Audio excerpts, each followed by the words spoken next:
Pulivendula ZPTC ఉప ఎన్నికలో అరాచకాన్ని కప్పిపుచ్చుకునేందుకు రాష్ట్ర ఎన్నికల సంఘం కంటి తొడుపు చర్య చేపట్టింది. 2 కేంద్రాల్లో రీపోలింగ్ కు ఆదేశించింది. అచ్చువెల్లి, కొత్తపల్లె గ్రామాల్లో రీపోలింగ్ చేయాలని రాష్ట్ర ఎన్నికల సంఘం ఆదేశించింది. నిన్న పోలీసుల రాజ్యంలో టీడీపీ మూకలు రిగ్గింగ్ కి పాల్పడ్డాయి. దీంతో ఎన్నికల కమిషన్ కు ఎంపీ అవినాష్ రెడ్డి, వైఎస్ఆర్సీపీ నేతలు ఫిర్యాదు చేశారు. అచ్చువెల్లిలోని 3వ పోలింగ్ బూత్ లో, అలాగే ఈ కొత్తపల్లిలోని 14వ బూత్ లో రీపోలింగ్ జరగనున్నారు.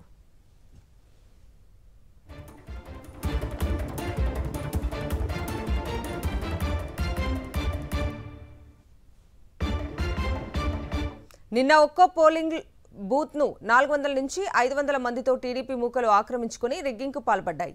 ఏ ఒక్క ఓటర్ను పోలింగ్ బూత్ లోకి వెళ్లనివ్వకుండా అడ్డుపడ్డారు టీడీపీ గూండాలు. ప్రజాస్వామ్యాన్ని అపహాస్యం చేశారు. చివరికి ఏజెంట్లను సైతం బూత్ లోకి వెళ్లనివ్వలేదు. దీంతో మొత్తం 15 కేంద్రాల్లో మళ్లీ పోలింగ్ నిర్వహించాలని వైఎస్ఆర్సీపీ డిమాండ్ చేస్తోంది. ఒంటిమిట్టలో పలు కేంద్రాల్లో రీపోలింగ్ కోరితే స్పందించిన ఈసీ ఇప్పుడు కేవలం 1765 ఓట్లు ఉన్న బూత్లలో మాత్రమే రీపోలింగ్ నిర్వహిస్తోంది.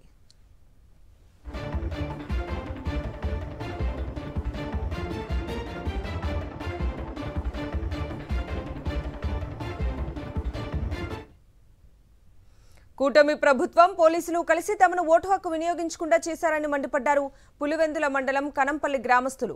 పులివెందులలోని వైఎస్ఆర్సీపీ కార్యాలయానికి తరలివచ్చిన కనంపల్లి మహిళలు ఎంపీ వైఎస్ అవినాష్ రెడ్డిని కలిశారు. తాము ఓట్లు వేయకుండా టీడీపీ గుండాలు అడ్డుకున్నారన్నారు. కర్రలు, కత్తులతో పోలింగ్ కేంద్రాల వద్దకు వచ్చి మహిళా ఏజెంట్లను వెళ్లగొట్టారన్నారు. ఇతర ప్రాంతాల నుంచి వచ్చిన వారంతా తమ ఓట్లు వేసుకున్నారని ఎంపీ అవినాష్ రెడ్డి వద్ద వాపోయారు మహిళలు.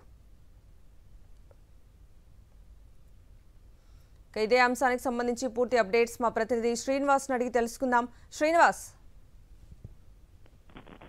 నిన్న పులివెందులలో జరిగినటువంటి అరాచకాన్ని రాష్ట్రం అంతా కూడా కల్లారా చూసినటువంటి పరిస్థితి ఉంది. ప్రతి ఒక్క పోలింగ్ బూత్ ను కూడా తెల్లవారుజామున 5 గంటలకే ఆక్రమించేసుకుని దాదాపుగా ఒక్కొక్క పోలింగ్ బూత్ కు 300 నుంచి 500 మంది టీడీపీ గూండాలు ఆక్రమించుకుని ఏజెంట్లను లోపలికి రానివ్వకుండా, అదేవిధంగా ఏదైతే ఓటర్లను కూడా ఓటు వేయడానికి బయటకు రానివ్వకుండా మొత్తం కూడా రిగ్గింగ్ చేసుకున్నటువంటి పరిస్థితి ఉంది. ప్రతి ఒక్క పోలింగ్ బూత్ లో ప్రతి గ్రామం నుంచి కూడా ఇవే ఆరోపణలు స్పష్టంగా కనిపిస్తున్న పరిస్థితి ఉంది. అయినప్పటికీ కూడా ఎన్నికల కమిషన్, వైఎస్ఆర్ కాంగ్రెస్ పార్టీ కానీ, అదేవిధంగా ఇండిపెండెంట్ అభ్యర్థులు ఎవరైతే తెలుగుదేశం తప్ప మిగతా వాళ్ళందరూ కూడా పూర్తి స్థాయిలో మళ్ళీ రీపోలింగ్ అంటే మొత్తం 15 బూతులకి ఫ్రెష్ గా పోలింగ్ నిర్వహించాలి అని చెప్పేసి వాళ్ళు డిమాండ్ చేశారు. అంతేకాకుండా అసలు ఇతర ప్రాంతాల నుంచి జమ్మలమడుగు, కమలాపురము, వేంపల్లి ఇట్లా తదితర ఏదైతే అనంతపురం డిస్టిక్ నుంచి కూడా చాలా మంది దొంగ ఓటర్లు వచ్చి ఇక్కడ ఓటు హక్కులు వినియోగించుకునే పరిస్థితి.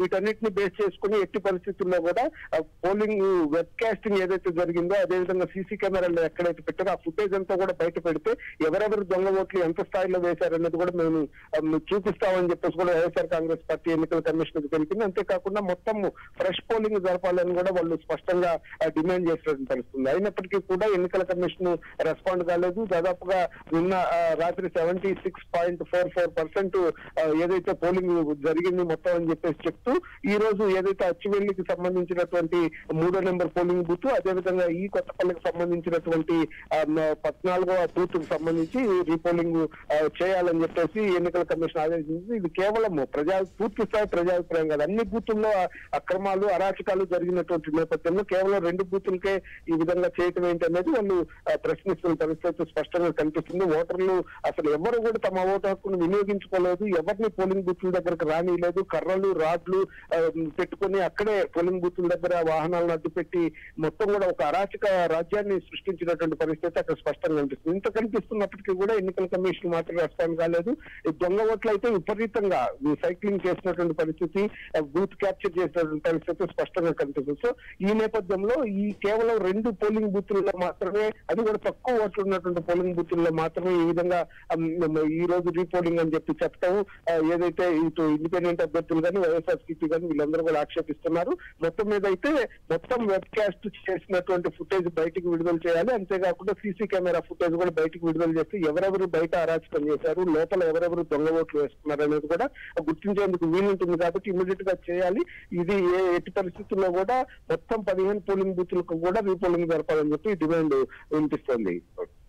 శ్రీనివాస్, ఓటు అనేది ప్రతి ఒక్కరి ఫండమెంటల్ రైట్. కానీ గ్రామస్తులను ఓటు వేయనీయకుండా చేశారు, వాళ్ళ ప్లేస్లో దొంగ ఓట్లు వేసేలా చేశారు. ఇంత జరుగుతున్నా కూడా పోలీసులు ప్రేక్షక పాత్ర వహించడాన్ని ఎట్లా చూడాలి? పోలీసులు కూడా టీడీపీ నేతల్లా వ్యవహరించడాన్ని ఎట్లా చూడాలి? శ్రీనివాస్, గ్రామస్తులు ఏం చెప్తున్నారు దీనికి సంబంధించి? పూర్తి స్థాయిలో చాలా చోట్ల కూడా పోలీసులే తమల్ని పోలింగ్ బూత్ కు వెళ్లనీయకుండా అడ్డుకున్నారు అనేటువంటి ఆరోపణలు కూడా ఉన్నాయి. వైఎస్ఆర్ కాంగ్రెస్ పార్టీ కూడా స్పష్టంగా ఇండిపెండెంట్లు కూడా పోలీసులు టీడీపీ గుండాలు అందరూ కూడా ఏకమై ఈ ఎన్నికను క్యాప్చర్ చేశారు అనేది అయితే స్పష్టంగా. ప్రజాస్వామ్యము దాదాపు అపహాస్యమైంది ఇక్కడ. మొత్తం కూడా అసలు ఈ ఎన్నికల చరిత్రలోనే ఇటువంటి అరాచకాన్ని ఎక్కడ చూడలేదని చెప్పేసి కూడా అందరూ చెప్తున్న పరిస్థితి ఉంది.